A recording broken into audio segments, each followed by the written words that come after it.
Hello everyone, and welcome back to my 5M Zero to Hero tutorial series, and I am really excited for today's tutorial because today we're going to be looking at NUI. And if you're not familiar with what NUI is, it is a way to basically run websites or web code, HTML, JavaScript, CSS in 5M, and it's going to layer that on top of the game view. So this is how a lot of UIs are built. This is how a lot of HUDs are built. And in fact, for this entire tutorial series, you've been using NUI without even realizing it because the chat resource that comes with 5M is a NUI script. So you've already been using it and didn't even know it. Today, you're going to learn how to leverage it. So this tutorial is going to expect you to have a basic understanding of web stuff. While I am actually a web developer primarily by day, I'm mostly on the back end now, but I do some front end stuff from time to time. I haven't thought to put together a series on web development, and quite frankly, there are many more people who are much more skilled than I am, who have created fantastic tutorials. So, an intro to HTML or intro to JavaScript, those might be some keywords you look up if you're not already familiar with web development. But those are the principles that we're going to be applying today. So let's dive right in and talk about the changes to our manifest. So we have a couple new parameters we're going to be adding to the manifest for our NUI resource. And the first one is UI_page. And this is basically going to tell 5M, A, hey, this is a NUI resource, and B, this is the HTML that we want to render. Now, you know me, and by now you know how I am about organization. So I like to keep things really nice and tidy, and I've created a file structure over here. And what I have is inside of my resource folder, I've got my client folder with my client script, of course, and I have a NUI folder.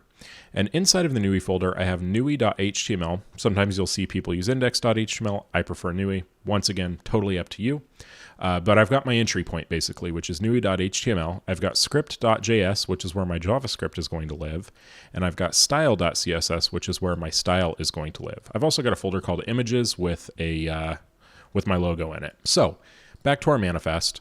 UI page, this is going to be the path of our HTML entry point, which for me is NUI/NUI.html, and then files. I also need to put my HTML file in here.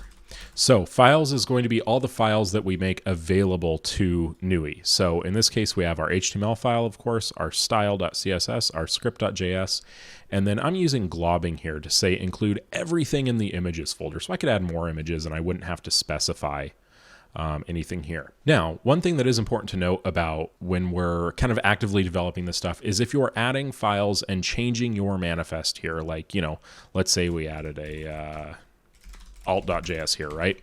You need to refresh in your console before you restart the resource so it can pick up the changes to your manifest and, propagate those. So just a quick call out there that's important to know. So let's go ahead and get started.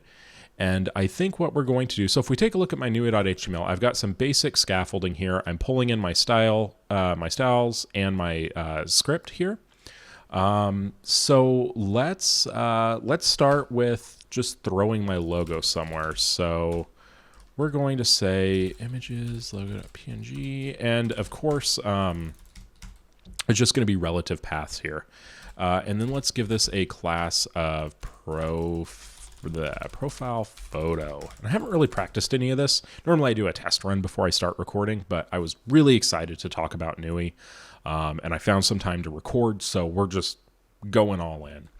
So now let's go over to my style sheet and we're going to say profile photo, and let's just set a width of 100 pixels and let's do position absolute, and we'll say bottom 30 pixels and right 30 pixels. So this should put it in the bottom right if my CSS foo is up to spec. Let's start ch_NUI and see what we get. Oh, perfect. All right, so now you can see in the bottom right, we have got my logo. And of course we could do something, we could say like left 30 pixels here. Let's see, and just dump that over on the left side of the screen. But I'm gonna stick it on the right side. beautiful. So, hey, we're already using NUI, which is really fantastic. So let's talk about some other ways we can use NUI. And NUI by itself probably isn't very impressive. Sure, we can put a watermark on the screen, but we probably want some interactivity, right? So let's start out by just creating some boxes in maybe the top right of the screen that show our current position and maybe our heading, right? So let's kind of design the front end for this first.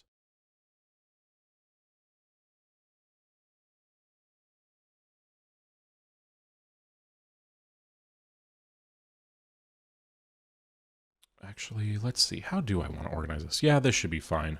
Actually, what I'm going to have here is I'm going to actually have 3 spans.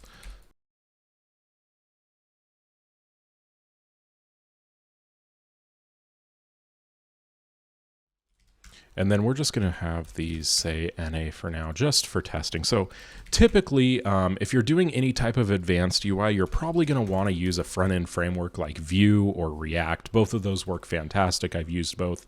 I'm personally a Vue guy myself, but lots of front-end frameworks out there that you might want to use for templating and making things a little bit easier. Okay, let's just restart this. And I know this is going to look bad, but let's see what we have. Perfect. So up in the top left, we have my position and my heading. So let's kind of style this a little bit, and let's start with location, and let's just give it a background of, let's give it like a 50% background and 25 pixels of padding all around, and we'll set color to white.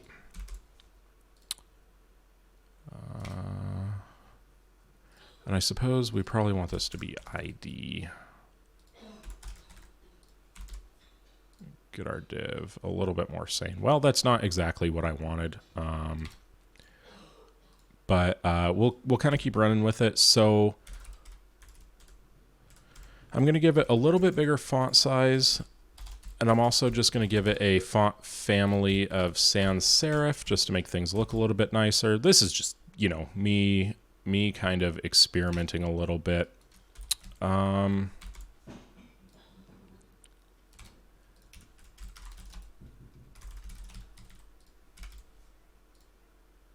Okay, I want to make this a little bit bigger.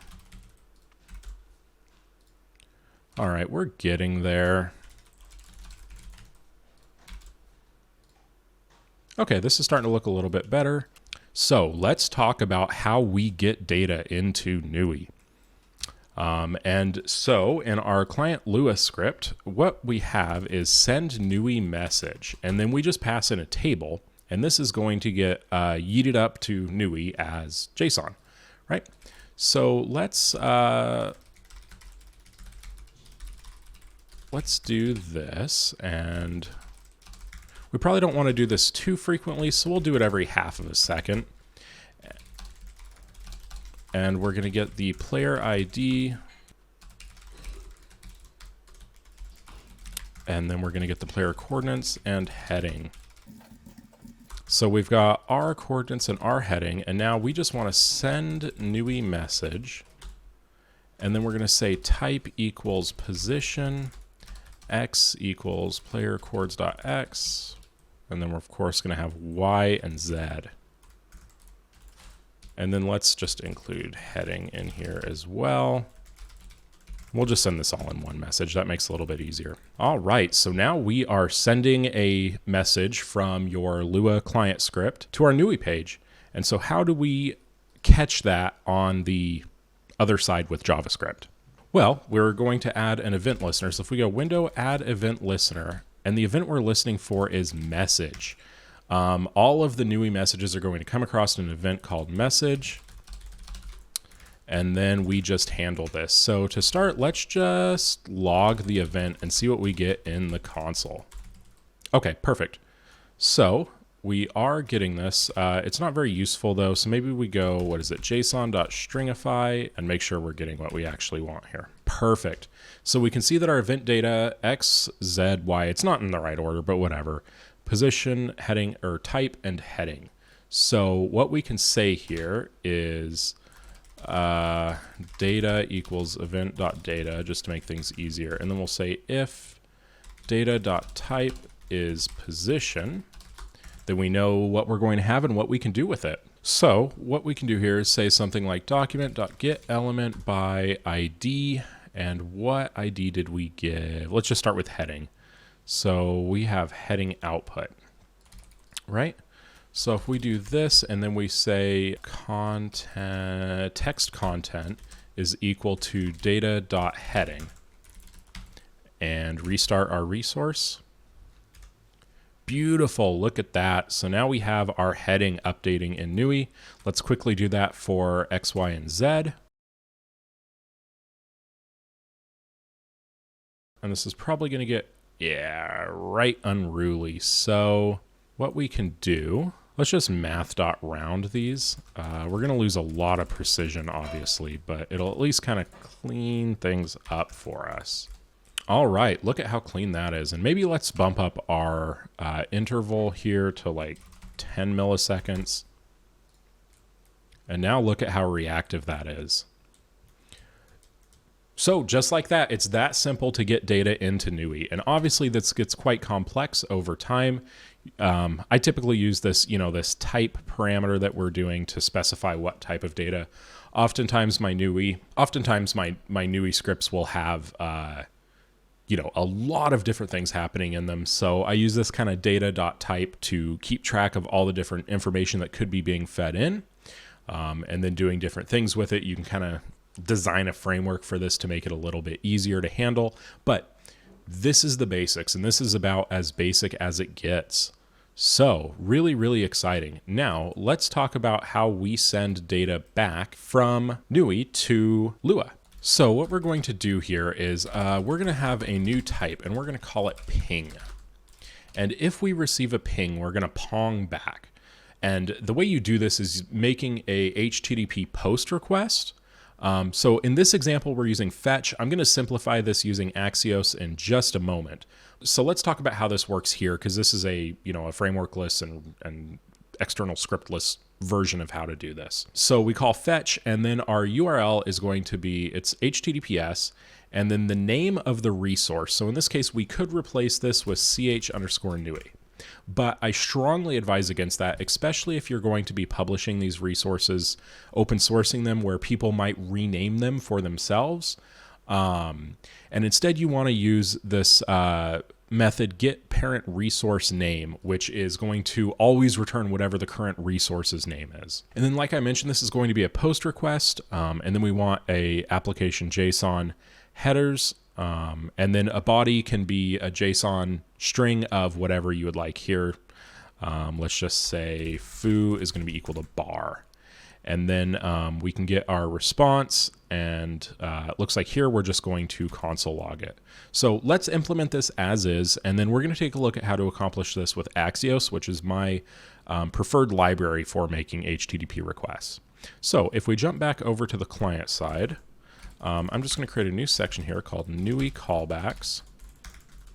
And what we're going to do is call register NUI callback. And of course, we said that our callback was pong. And then our method here has data and CB, which is going to be callback.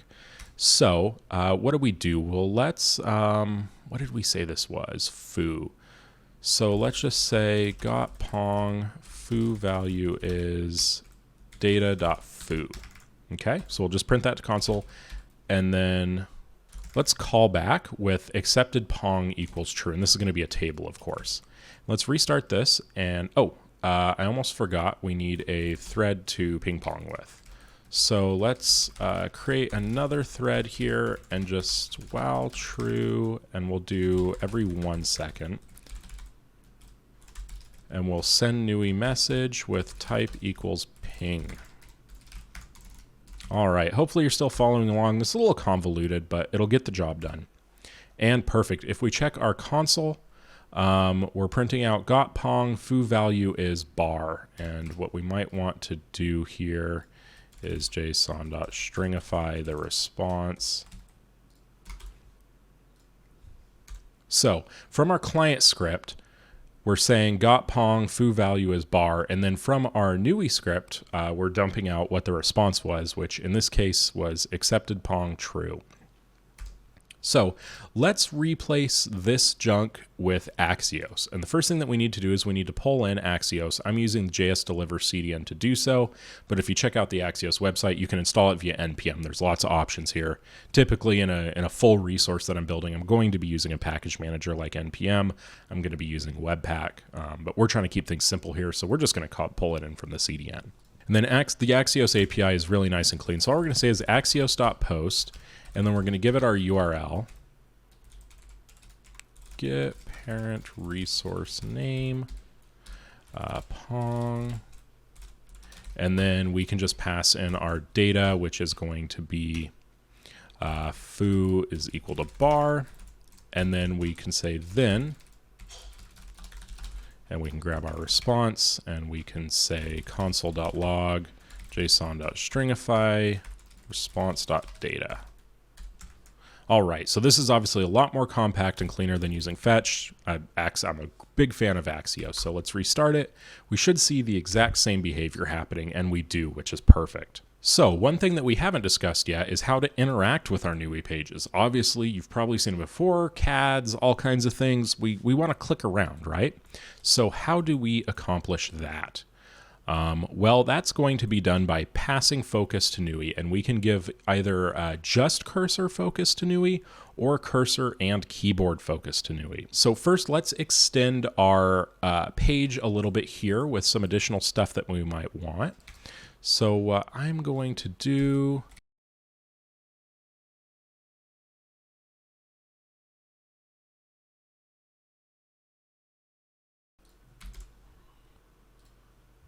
Okay, so we've got some input boxes now, and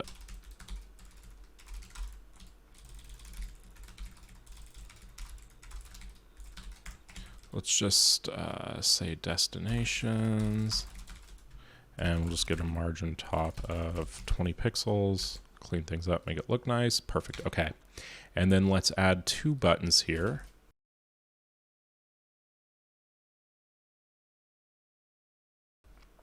All right, so now we've got some interactivity. We've got 3 inputs and 2 buttons. However, we obviously don't have any focus for this. So the way that I'm going to accomplish this is with a key binding. Let's add another section down here for key bindings, and we'll go register key mapping, and it's going to be plus open teleporter. And I'm going to use the F5 key as the default here. So now we can say register command plus open teleporter. And now let's talk about the native we're going to want to use here.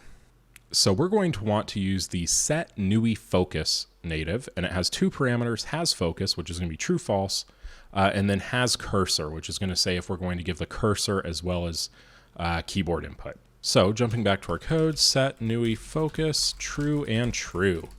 So that will give focus to NUI. Now it's also important that we have a way to get rid of focus, because when NUI has focus, and especially if we're, giving mouse input as well, then the game's basically going to lock up for us and we're only going to be able to interact with NUI. So that's why we have this cancel button that we talked about. And then as well, if we hit the teleport button, it'll release focus as well. So let's kind of implement those buttons. And so I think how we're going to do this is we're going to say well, we don't want this in the event listener. Document.get element by ID, and what do we have here? So let's start with cancel. Add event listener, and then I think it's going to be just click. Oops. Perfect. So this should work. And then, of course, we want to, what's the other one here? Submit. All right, perfect. Now, oops. The cancel one's going to be pretty easy. In this case, we're just going to say axios.post, get parent resource name, and then we're going to say, we're going to call this release focus. And then we don't really care about the response. We don't really have anything to say. That's all we're going to do, right? And so for this second one, this is one where we actually want to send the coordinates. So we're going to do the same thing here, get parent resource name, and then we're going to call this teleport. And then, of course, we want to send our data, which is going to be x equals document dot get element by ID dot value. I'm pretty sure. Yeah, that should work. And then y and z. All right. So now when we click the cancel button, it should send a NUI callback release focus. And then if we click submit, it should call teleport. So let's jump back to our script here and grab this, and we'll say register NUI callback. And then we have this first one, which we said was release focus. Now, one thing that's really important to note here is that even if you're not sending any data back, you must always call the callback. So we're just going to send the callback with an empty table back. And then we're going to do set NUI focus false, false. Perfect. And then now let's implement our teleport one really quick. And what we call this one teleport. And we have data and callback, and we'll just do an empty callback. And then set entity chords, player ped ID, data.x, data.y, data.z. All right. Now, if I didn't screw anything up, this should just work. So in our game, if we press F5, nothing happens. Wonderful. All right, so we have a script error on line 26 in our JavaScript. Yeah, that checks out. Messed that up there. But I don't think that's the only problem that we have. Open teleporter and open teleport. So we just need to make sure that is named correctly there. We'll restart, and now if I press F5, you'll notice that we completely lose focus of the game. I can't walk, I can't do anything, but what I can do is access all of this up here now. So we're just going to go to, I don't know where this is going to put us, but we're going to go to 350, 1000, and let's just take a guess and say 32.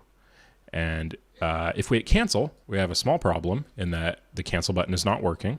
So good time to talk about the NUI dev tools, which if you hit F8, go to tools, and then NUI and the NUI dev tools, you will get a dev tools console here, and this will possibly let us diagnose what's happening. So we have some add event listeners of null.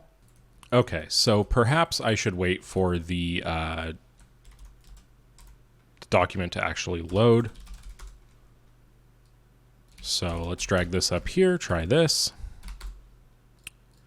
Try this, and let's see now. So if I hit F5, we get focus. If I hit cancel, focus goes away. Beautiful. So let's try teleporting. And let's just do 350.0, 1000.0, and I'm going to guess and say 32.0 on the Z. And we hit teleport, and we wound up not where we want to be. And I'm also noticing we wound up pretty close to 000. So I'm thinking that these fields didn't actually send. And if I check dev tools, we called teleport, and we did send X, Y, and Z data. So what happened to it? Perhaps it didn't like that it was in string form. Let's just wrap it in each of these in a parse int. It's not parse int, it's toNumber. I don't know what I'm doing. All right. And we're sticking with 350, 1000, and 32.0. There we go. Now our coordinates look correct. So let's see if we can get a slightly more sane Z value of 210 here. So if we go 210 and teleport, look at that. And then if I hit cancel, we've released focus. So maybe we'll go over here and then try it again. Boink. And we get yoinked back to there, hit cancel, and we release focus. So a little bit of a scuffy episode, couple mistakes made here and there. I'm not super upset about it though, because it kind of shows my debugging and development thought process. But ultimately now we have NUI displaying, we have data going from NUI to our Lua client script, and we have data going from our client script to our NUI script. So I hope this was helpful in one way or another for you. I really hope you enjoyed the episode. I'm sure at some point I'm going to follow this up with a master series on DUI. which is direct rendered UI, and that is going to open up a whole new world of opportunities for you, but that's a more advanced topic for probably another day. So this is where we're going to wrap up this episode of the Zero to Hero series. My name is CharlesHacks. Thank you so much for joining me on this journey. If you enjoyed the video, be sure to subscribe, check the bell icon so you get notified when new episodes come out. Let me know down below what you enjoyed, didn't enjoy, how I can make these videos better. And lastly, I've got a Discord that's linked down below, a great group of people, super helpful. That's all I got for today, so thank you very much, and we'll see you next time.